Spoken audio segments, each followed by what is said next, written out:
everybody, this is Caitlin here, and welcome to Card Game Tuesday, the day of the week where we talk about all things card game related.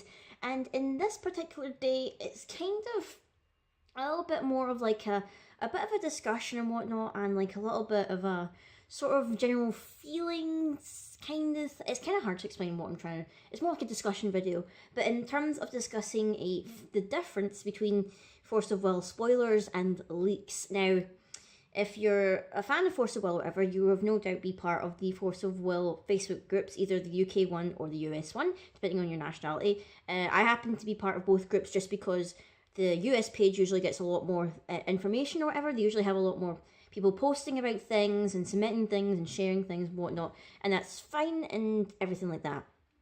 The only problem is, just at the weekend there, a whole ton of cards essentially got leaked, not spoiled, but leaked, if you can call it a leak anyway. Stuff that hasn't been officially spoiled by Force of Will the company. And I wanted to like put my little 2 bits into it here, just to give my little thought on it, because I was actually talking about it with a couple of my friends, whatever, from Team Snake, from the Glasgow group, whatever, and we were saying how in order for them to be able to get a hold of the physical cards, whatever, someone must have either cracked open a pre-release kit or somehow gotten a hold of a box. Now, it's very unlikely that they would currently be in possession of a booster box because of how early that is in terms of when this set is actually releasing. It's not this week, but the week after. Probably some retailers maybe have the boxes in or whatever, but they'd be highly advised not to open packs and whatnot. So it highly implies that maybe someone opened up a pre-release kit, and that's it's kind of really heartbreaking to hear that, because I know that maybe some people in the US maybe take it for granted and whatnot, but literally in the UK we literally have to fight over most of our pre-release, whatever. For Return of the Dragon Emperor, we didn't get a pre-release. It was just nada. None of us got a pre-release for it. We didn't get any pre-release kits, we didn't get any of the exclusive promos or the playmats or anything like that. So for us to actually get a pre-release for Echoes of the New World, we are so dang excited. I've managed to finally get the day off for Saturday for pre-release, and I'll be there and I'll be recording stuff and whatever. But the thought that someone has actually opened up a pre-release kit, 1, before pre-release, and 2, selfishly for their own gain or whatever, I can understand maybe if it's maybe a couple of months after the set is released, you've maybe got a hold of some extra pre-release kits that you never kind of cracked open and whatnot, and you want to sell them. I feel like that's fine.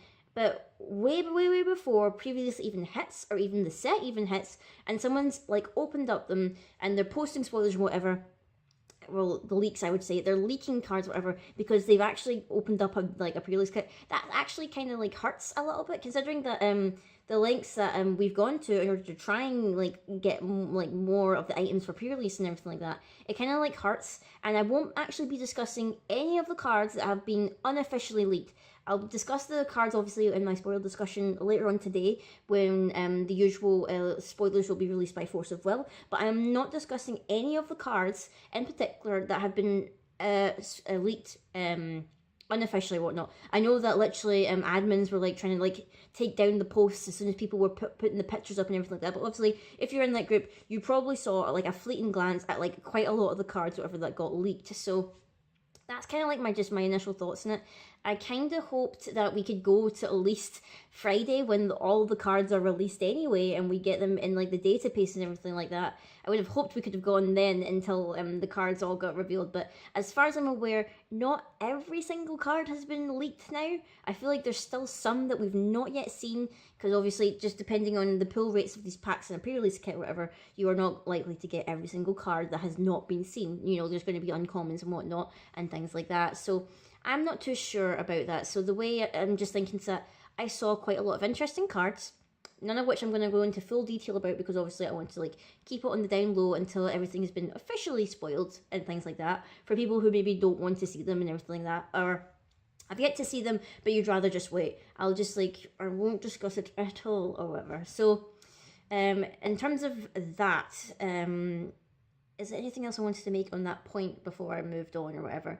The only other thing that I wanted to say was that cards are looking very interesting. I've got quite a lot of ideas and whatnot on what I want to do in terms of decks I want to build, just from some of the cards, whatever, that have been shown.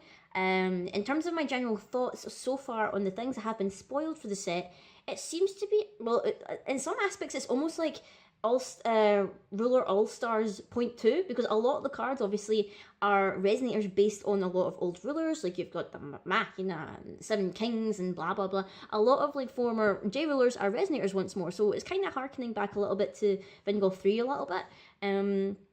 It's a very interesting set. It's very, very interesting. I feel like it's a ton more better than Battle for Antarctica and a whole lot better than Millennium Ages. I feel like this is like the set 4 that like everyone was kind of pining for and everything. It's just like, yes, these resonators, these spells, they're so good. Like, they're so viable. You can like splash them into all these different decks. You've got these archetypes that are going to be in rotation at least for another year, so that's like top notch. Yes, it's true, we're going to be losing a load of cards in September or whatever that may help the synchronizing and whatnot with these decks, but that doesn't matter because we'll get more cards and everything like that, so that's great.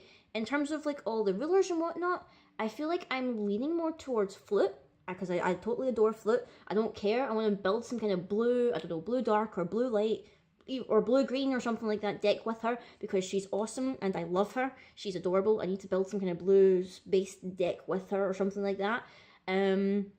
What else? Still seems to be kind of like some cracks or whatever in terms of the story, because obviously flavor text doesn't tell you the entire story and whatnot. We still need to wait for lore articles and everything like that to fully explain what is actually going on. But from the gist of it, and if you don't want to like hear any spoilers or my thoughts on what the story is going to end like, then click away now or like skip to the very end of the video or things like that. That's your little spoiler warning.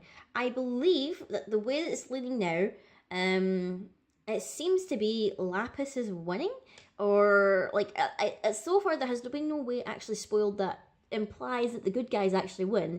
Everything seems to be pointing to Lapis winning or whatever. So I'm not quite sure how they're actually going to wrap it up or whatever. Also, there's been no introduction of Rhea so far. Rhea is meant to be either the main character or one of the main characters of Rhea Cluster, since it's named after her. But she is still yet to show up in this set. So I'm very concerned about whether she's just going to be like a random rare or an SR or something like that. Because obviously Mikage and the sisters are there. Still no sign of Rhea. So we don't actually know what she looks like, whether she's actually the vampire that was given alongside the Darkness Starter deck discussion video, whether she's the girl in the picture for the poster for Ancient Knights. Pretty sure that's not her because she just looks like a generic demon and not a vampire. So we don't know anything really about Rhea either. We don't know whether Valentina is finally defeated. We don't know whether how exactly Alhamat was defeated. We don't know whether Raula is going to live or die. I have a funny feeling she's going to die, considering that she's giving the last of her power to Milliam. We don't know where Flute came from. All we know is that Alhamat sealed her away, and for some reason she's around now. She's here. She's ready to start the party. We don't know whether the Wanderers are going to be victorious, or whether like the Dimension Brigade or whatever they're calling themselves. We don't know the fate of the world, essentially. We don't know what's going on here. But yeah, just from these thoughts alone, I feel like Echoes of the New World is going to be a fantastic set. I'm so excited to crack open a booster box, go to pre-release, build decks with it, show off all the lovely fancy cards, and just talk about it and theorize on things. And yeah, it's going to be a couple of exciting months. It's going to be exciting June/July, because obviously Vingolf 4 comes out about... I don't know when Vingolf 4 actually comes out. I feel like it comes out at the end of July, but I might be wrong. Or maybe it's August, because the starter decks for the new cluster are out in August, I believe. I'm pretty sure, and then the booster boxes are out in September. So I feel like Vingolf 4 would have to come out either in the middle of July or at the end of July, for that to make any sense. Because obviously, Vingolf 3 came out before Return of the Dragon Emperor, and they were saying how we're going to get a Vingolf every 2 sets. After every 2 sets, we'll get a Vingolf. So I'm not quite sure what they're going to do with it. They haven't really talked about it. I think they said it's not based on the Force Will movie, and it's not going to be based on an official licensed thing, so not an anime or an originally based game. So I don't know whether this is going to be another original creation similar to Vingolf 3, or whether they're going to do something slightly different. We're not too sure yet. We have no idea what's going to happen, but I'm excited for it regardless. So let me know down below, guys. Are you a fan of leaks? Are you a fan of them happening? Or are you like me, where it's just like it kind of spoils it a little bit? no pun intended or no reference intended. And if you did see any of the cards, don't talk about them in particular, but tell me if you are liking the look of them and if you're excited for Echoes of the New World, because we want to try and keep it all leak free or whatever in the comments at least, because you know some people prefer to go into it blind. I know a couple of other people that I know prefer not to see any of the leaks. They're fine with the general spoilers, but not just the things that aren't officially released by force of will. So until next time guys, I will see you all later.